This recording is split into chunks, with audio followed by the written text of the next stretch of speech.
ஈரோடு மாவட்டம் நடுப்பாளையம் பகுதியில் உள்ள அரசு தொடக்கப்பள்ளியின் தலைமை ஆசிரியர் சக்திவேல் வேறு பள்ளிக்கு பணியிட மாற்றம் செய்யப்பட்டதை கண்டித்தும் அவரை மீண்டும் அதே பள்ளியில் பணியமர்த்த வேண்டும் என்று கோரியும் மாணவர்கள் வகுப்பறை புறக்கணிப்பில் ஈடுபட்டனர். அவர்களுடன் பெற்றோர்களும் இந்த போராட்டத்தில் கலந்து கொண்டனர்.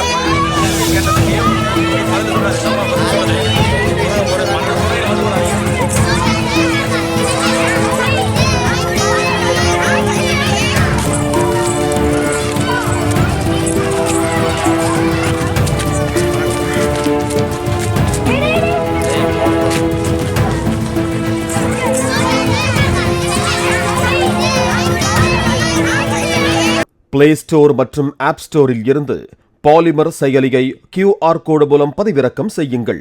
செய்திகளை உடனுக்குடன் பெறுங்கள்.